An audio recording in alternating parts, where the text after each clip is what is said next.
নমস্কার বন্ধুরা, অনিমা ব্লগে আপনাদের সবাইকে স্বাগত জানাই।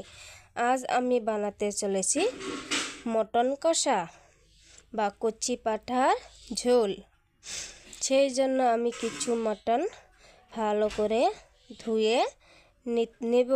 দেখুন বন্ধুরা, আমি কত ভালো করে ধুয়েছি, কারণ ভালো করে না ধুলে খেতে ভালো লাগবে না। তারপরে আমি মাংসর জন্য কিছু আলুর খোসাটা ছাড়িয়ে নেব। আমাদের ঘরের মাংসর আলু সবাই খেতে অনেক প্রিয়।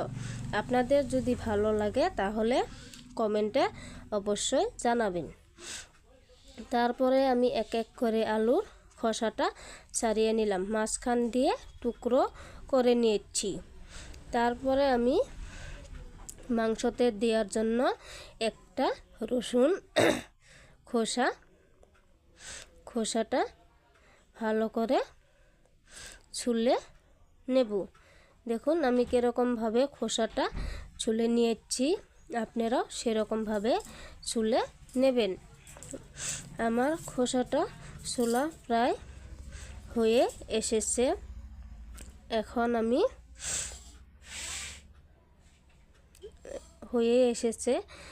এখন আমি কিছু দেখুন বন্ধুরা আমার কীরকম হয়েছে রসুনের খোসাগুলো ছাড়ানোর পর। তারপরে আমি কিছু পেঁয়াজ কেটে নেব। পেঁয়াজ কাটার আগে ভালো করে খোসাটা ছাড়িয়ে নেবেন। পেঁয়াজ কাটতে বসে আমার তো অনেক কান্না পেয়ে যায়। আপনাদেরও কি কান্না পায়? যদি কান্না পেয়ে থাকে তাহলে অবশ্যই কমেন্টে জানাবেন। আমি এক এক করে পেঁয়াজগুলো টুকরো টুকরো করে নিয়েছি। তারপরে আমি কিছু পেঁয়াজ কুচি করে কেটে নিয়েছি। দেখুন আমি কীরকমভাবে কাটছি, আপনারাও সেরকমভাবে কাটার চেষ্টা করবেন। তারপরে আমি পেঁয়াজগুলি 4 টুকরা করে কেটে নিলাম। আমার প্রায় পেঁয়াজ রসুন কাটা হয়ে এসেছে। তারপরে আরেকটা পেঁয়াজ নিয়ে আমি ভালো করে খোসাটা ছাড়িয়ে নিয়ে ভালো করে কুচি করে নিলাম। তারপরে আমি চলুন কিছু শুকনো লঙ্কা বোটা ফেলিয়ে দিলাম। তারপরে আমি একটা কড়াই বসিয়ে তার মধ্যে শুকনো লঙ্কা ভালো করে ভেজে কিছু ধনিয়া দিয়ে দিলাম। তারপরে আমি ভালো করে লাল করে ভাজবো। তারপরে কিছু গোটা জিরা দিয়ে দিলাম, দিয়ে আমি হালকা করে নেড়ে চেড়ে নেব। যখন দেখবেন প্রায় হয়ে এসেছে তখন একটা সুন্দর একটা স্মেল বেরোবে। তারপরে আপনারা চাইলে নামিয়ে নিতে পারবেন। আমার প্রায় ভাজা হয়ে এসেছে। এখন আমি নামিয়ে মিক্সিতে দিয়ে দিলাম। আমি কারণ এত মশলা আমি মিক্সিতে দেখুন আমি পেস্ট করে নিচ্ছি, কারণ আমি এত মশলা শিলনোড়াতে তো বাটতে পারবো না। সেই জন্য চাইলে আপনারাও শিলনোড়াতে বাটতে পারবেন। এখন দেখুন আমার মাংসগুলো ধুয়ে রাখাগুলো আমি তার উপরে কিছু আলু দিয়ে দিলাম। তারপরে আমি কিছু কেটে রাখা কিছু আলুগুলি আমার দিয়ে হয়ে গেছে। এখন আমি ওই কেটে রাখা পেঁয়াজগুলি ভালো করে দিয়ে দেব। তারপরে আদা রসুনের পেস্টটা আমি দিয়ে দিলাম। তারপরে দিব আমি আদা রসুনের পেস্টটা দেওয়ার পরে আমি ওই বেটে রাখা মশলাগুলো আমি দিয়ে দিলাম। জিরা ধনিয়া আর শুকনো লঙ্কা পেস্টটাও আমি দিয়ে দিলাম। তারপরে হলুদ গুঁড়ো দিলাম। তারপরে পরিমাণ মতন নুন দিয়ে দিলাম। আপনারা যেরকমভাবে নুন ভাত ঝাল খেতে পছন্দ করেন সেরকমভাবে দিবেন। তারপরে আমি ভালো করে মাংসটা মেখে নেব, কারণ যত ভালো করে মাখবেন তত খেতে অনেক স্বাদ। ভালো করে আমার মাখানো প্রায় হয়ে এসেছে। আমি মাখিয়ে 10 মিনিটের জন্য ঢাকা দিয়ে রেখে দেব। দেখুন বন্ধুরা, আমার মাখানো হয়ে এসেছে। আপনারা অবশ্যই কমেন্টে জানাবেন কীরকম লেগেছে। তারপরে যাওয়া যাক উনুনে। উনুনে আমি চুলাটা জ্বলাইয়া দিলাম। দেখুন বন্ধুরা, আমার আগুনটা অনেক ধাঁ করে জ্বলেছে, কারণ রান্নাটা হতে তো টাইম লাগবে। তারপরে আমি কড়াইটা বসিয়ে দিলাম। বসিয়ে দেওয়ার পরে কড়াইটা গরম আসার জন্য 5 মিনিট অপেক্ষা করব। তারপরে গরম আসার পরে আমি কিছু সরষের তেল অ্যাড করে দিলাম। সরষের তেলটা গরম আসা তুরি আমি অপেক্ষা করব। তারপরে আমি ফোড়নের জন্য নিয়েছি 2টো তেজপাতা, 2টো শুকনো লঙ্কা, জিরা, আরও কিছু এলাচ। তারপরে আমি 2টো শুকনো তেজপাতা দিয়ে দিলাম। তেজপাতা দেওয়ার পরে আমি এলাচ আর দারচিনি দিয়ে দিলাম। তারপরে 2টো শুকনো লঙ্কাও দিয়ে দিলাম। দিয়ে দেওয়া হয়ে গেলে তারপরে আমি কিছু জিরা দিয়ে দিলাম। পরে হালকা করে নেড়ে নেব। যত ফোড়নটা ভালো করে ভাজে নেবেন তত খেতে অনেক স্বাদ। দেখুন বন্ধুরা, আমার ফোড়নটা প্রায় লাল লাল হয়ে এসেছে।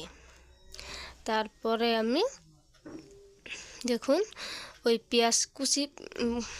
কুচি পেঁয়াজগুলো আমি দিয়ে দিলাম। তারপরে ওই পেঁয়াজগুলো আমি লাল লাল করে ভেজে নেব।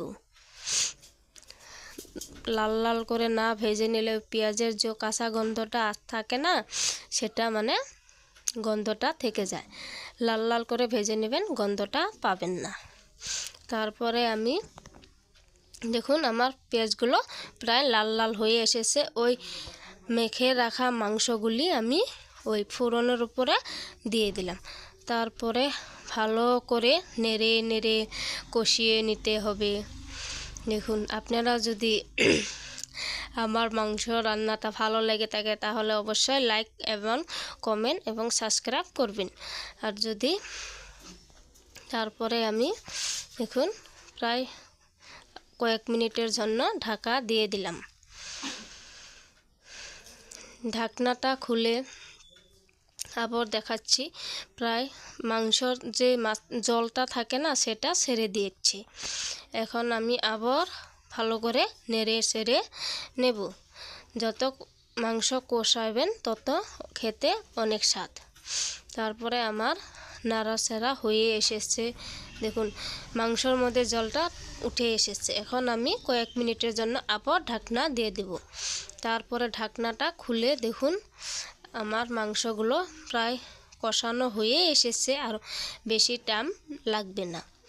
তারপরে আমি আবার ভালো করে নেড়ে চেড়ে নেব, কারণ যত কষাবেন তত খেতে স্বাদ।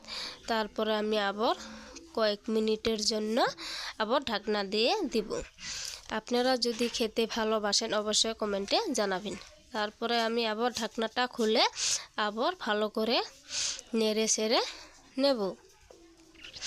আবার ঢাকনাটা দিয়ে দিলাম। আবার ঢাকনাটা খুলে আমি দেখুন বন্ধুরা, আমার প্রায় মাংসটা লাল লাল হয়ে এসেছে।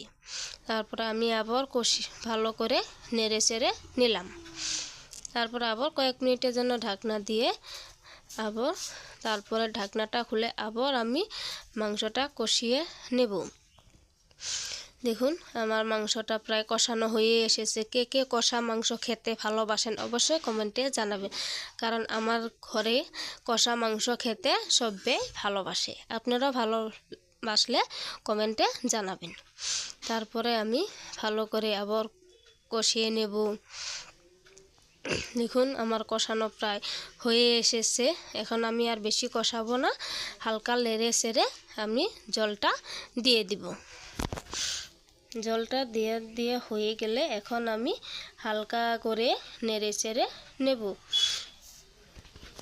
নেড়ে চেড়ে নেওয়া হয়ে গেলে এখন আমি কয়েক মিনিটের জন্য আবার ঢাকনাটা দিয়ে দেব।